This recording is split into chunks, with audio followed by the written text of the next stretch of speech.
Assalamualaikum warahmatullahi wabarakatuh.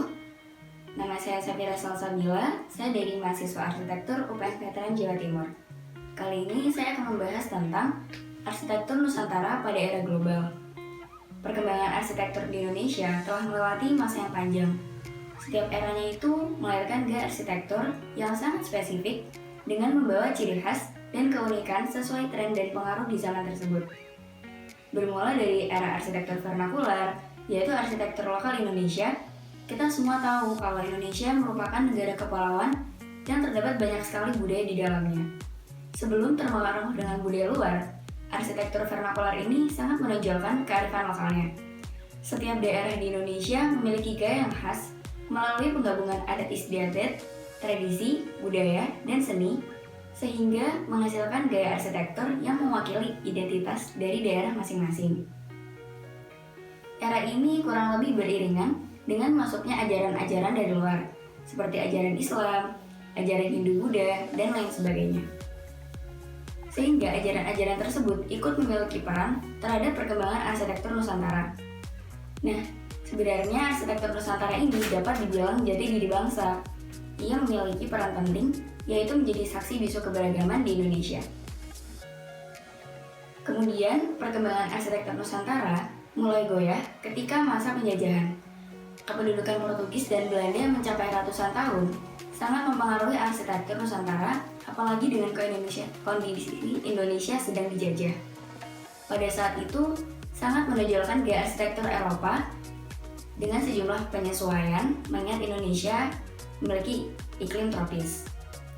Hingga pada masa kemerdekaan, ajaran-ajaran arsitektur modern mulailah bermunculan. Bahkan hampir keseluruhan bangunan ketika itu belum memanfaatkan identitas arsitektur Nusantara lokal. Sepertinya saat itu Bung Karno ingin merepresentasikan bahwa negara Indonesia adalah negara yang setara dengan negara lainnya, paling tidak di Asia Tenggara. Dan arsitektur pada masa itu, seperti Masjid Istiqlal, Monumen Nasional, bangunan DPR MPR, dan segala macamnya, mulai menanamkan bibit modernitas pada pemahaman masyarakat. Selanjutnya, arsitektur modern terus berkembang di Indonesia hingga kini. Ada pernyataan kalau arsitektur lokal atau etnik akan ditelan kekuatannya arsitektur modern atau arsitektur global. Begitu juga arsitektur Nusantara. Sementara ini, sebagian orang menganggap arsitektur Nusantara itu kuno, usang, dan tidak berkembang. Mereka beranggapan kini zaman modern era global, bukan zaman lagi berpikir lokal. Padahal anggapan itu tak sepenuhnya benar. Globalisasi justru membuat kita berpikir kembali tentang kelokalan, keetnikan, kenusantaraan dari arsitektur kita. Tidak menghapus identitas atau jati diri keberaneka-ragamannya. Pengaruh globalisasi sebaiknya kita tempatkan sebagai kesempatan mengglobalkan arsitektur Nusantara. Kehidupan dunia ini akan selalu berganti masa. Kita tidak bisa menghindari masuknya budaya luar dan juga alur globalisasi. Demikian pula dunia arsitektur, kita harus bisa menerima modernisme dengan cara memodernkan dan mengglobalkan arsitektur Nusantara agar ia tetap berkembang dan tetap teguh. Bagaimana caranya? Arsitektur Nusantara seharusnya bisa dikemas lebih modern dan kekinian.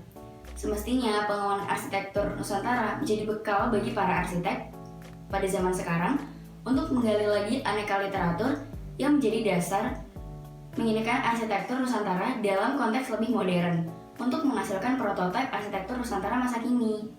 Mengingat arsitektur Nusantara sangat penting dipikirkan karena sudah ada payung hukum Undang-Undang Nomor 6 Tahun 2017 tentang arsitek yang menyebutkan menuntut arsitek membangun pemahaman arsitektur Nusantara yang mampu merespons pasar dunia. Arsitektur Nusantara harus diletakkan sebagai pemikiran responsif terhadap kondisi nyata dan unik di Indonesia. Melihat arsitektur Nusantara merupakan langkah keberlanjutan dalam menghargai karya bangsa. Nah, pendalaman pengetahuan arsitektur Nusantara merupakan langkah menciptakan kebaruan arsitektur Nusantara dalam desain masa kini. Meletakkan arsitektur Nusantara sebagai identitas bangsa adalah kewajiban, namun seharusnya tidak mempersempit pemahaman arsitektur Nusantara sebagai reimage arsitektur masa lalu atau mengulang romantisme belaka. Salah seorang ahli bernama Pangarsa mengemukakan arsitektur Nusantara sudah waktunya meninggalkan sisi romantik, tak lagi sekedar mengawetkan saja. namun menggali kandungan keilmuan dari artefak untuk mengembangkan melalui kreativitas dan inovasi, sehingga bermanfaat untuk kehidupan masa kini. Sekarang bisa kita lihat para arsitek Indonesia telah mendesain dan membawa keberlanjutan arsitektur Nusantara mengini. Bahkan beberapa telah membawa arsitektur Nusantara mendunia, meski baru di area Asia Tenggara saja. Ya, sekian dari saya. Terima kasih. Mohon maaf bila ada salah kata. Semoga bisa bermanfaat bagi kita semua. Wassalamualaikum warahmatullahi wabarakatuh.